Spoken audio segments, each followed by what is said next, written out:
आप सेंटर की राजनीति करना चाहते हैं या बिहार लौटना चाहते हैं? मैं बिहार जाना चाहता हूँ भाई। मेरा राजनीति में आने का लक्ष्य है, उद्देश्य कारण ही बिहार रहा सेंटर है। का पोर्टफोलियो छोड़ देंगे बिहार के चक्कर में? दिल्ली में मिनिस्टर बनने में इंटरेस्ट नहीं है? सही में? I want to serve my या आप हर चीज तो डायलॉग की तरह बोल रहे हैं? ऐसे कैसे हो सकता है कि मिनिस्टर बनने में इंटरेस्ट नहीं है बिहार? या तो आप ऐसे बोलें कि अगर मैं सीएम बनूं तब मैं बिहार जाना चाहता हूं, तब तो अलग बात है। रास्ते में जो जिम्मेदारी आएगी वो सहज स्वीकार तो जरूर करूंगा।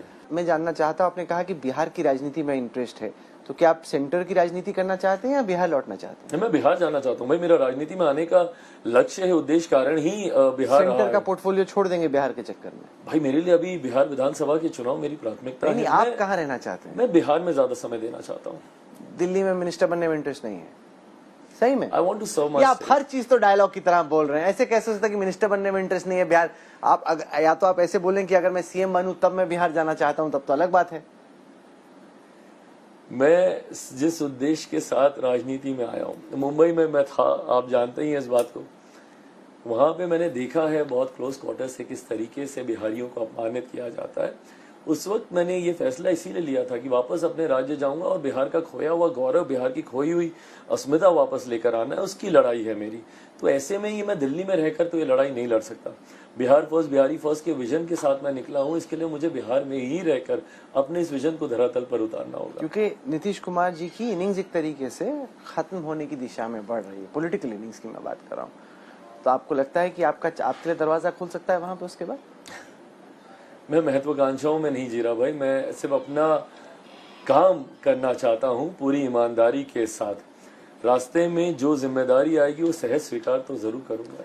पिछली लोकसभा में सांसद आपके ज्यादा थे, रोल आपका कम था। इस बार सांसद थोड़े कम है, रोल आपका ज्यादा है। जो लोग इस वक्त आपको देख रहे हैं उनको चिराग पासवान से और आपकी पार्टी से क्या एक्सपेक्ट करना चाहिए अगले 5 साल?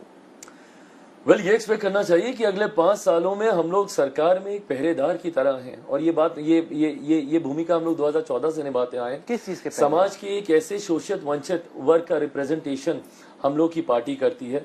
और खास तौर पर अब एक जनरेशनल शिफ्ट होने के बाद समाज के एक बड़े वर्ग का, जो युवाओं से का जुड़ा हुआ वर्ग है, जिसका जिक्र मैंने हमेशा से किया। 65% आबादी देश में ऐसी है युवाओं की जिनकी आयु 35 वर्ष से कम है। और रिपीटेडली मैंने उनकी आवाज को संसद में बिल्कुल जॉब इश्यूज हैं। मैंने पिछले सदन में ही मांग की थी। मुझे लगता है इस बार उसको हम लोग धरातल पर उतार पाएंगे। मैंने एक युवा आयोग के गठन की मांग मैंने पिछले सत्र में भी मैंने मजबूती से की थी। भारत में भाई हर तरीके के आयोग हैं। महिला आयोग हैं, अनुसूचित जाति जनजाति आयोग हैं, बाल आयोग हैं, अल्पसंख्यक आयोग हैं, महिला आयोग है, हर तरीके के आयोग हैं।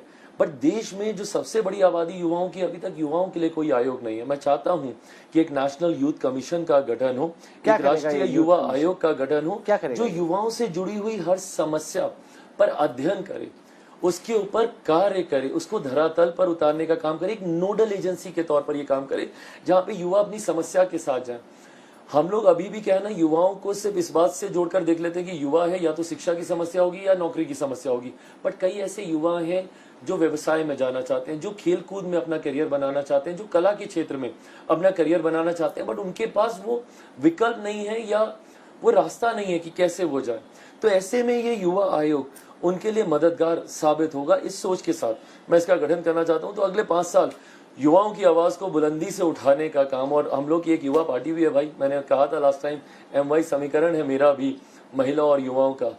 5 में से 4 युवा हैं, 2 महिलाएं हैं। तो ऐसे में महिलाओं की भी आवाज बुलंदी से उठाई जाएगी, युवाओं की भी।